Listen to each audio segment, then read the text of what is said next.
पुढे यायला संधी द्या.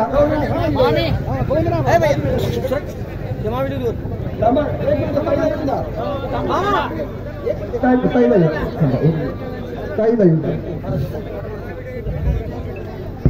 तर आता अतिशय सुंदर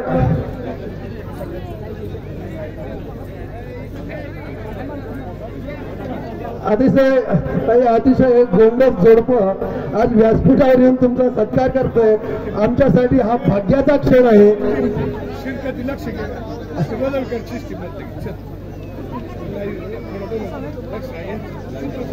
तुम्हाला लक्ष्मीनारायणाचा बोला आहे. ईद 29 म्हणून काय फार सुंदर सोहळा. आपण काय वाजवूयात. आपण एवढंही भावड्याच्या आहारी जाऊ नका. खूप सुंदरचा सोहळा.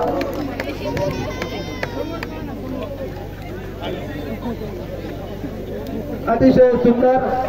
सगळ्यांचे फोडे हम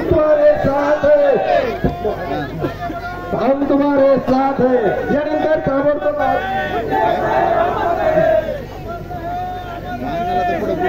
अमर रे जेवण आहे. अमर रे धन्यवाद. आता यांना लगेच अवपोत राधाताई सानप यांचाही सत्कार हे दाम्पत्य इथे करेल. अशोक मामा पाखरे आणि त्यांच्या सौभाग्यवती द्रौपदीताई. मी अक्षरशः कार्यक्रम वेगात नेणार आहे कारण आपल्या ताईंना ऐकायचं आहे.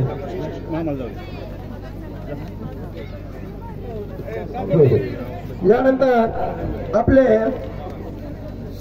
आदरणीय विधान परिषद सदस्य सुरेश अण्णा धस साहेब यांचं स्वागत पोपटराव शिरसाट करतील. आपण ताबडतोब मंचाकडे यायचं आहे. ज्यांचं काम झालं असेल त्यांनी खाली गेलात तरी चालेल. एका फोटोत आला तरी भरपूर होत आहे. यानंतर माननीय मोनिकाताई राजे शेवगाव पातळी विधानसभा सदस्य यांचा सत्कार हे दाम्पत्य दोन्ही करतील. श्री अशोक मामा पाखरे व सौ द्रौपदीताई. आपले आदरणीय अण्णांचा सत्कार इथे पोपटराव अण्णांच्या. आपण समोरून गर्दी करू नका. पाठीमागून फोटो निघणार नाही. आदरणीय दादा यांच्या हस्ते होतोय. यानंतर मोनिकाताईंचा सत्कार श्री अशोक मामा पाखरे सपत्नीक करतील. त्यानंतर माननीय अजयराव धोंडे साहेब यांचा सत्कार खलंदर प्रदान करतील. आदरणीय अजयराव धोंडे साहेब आपला विशिष्टपणा मीडिया समोर दिसेल असं वर्तणूक नको. यानंतर महाराष्ट्र पत्रकार संघाचे अध्यक्ष आदरणीय श्री वसंतरावजी मुंडे साहेब यांचं स्वागत संजीव ढाकणे मेजर करतील.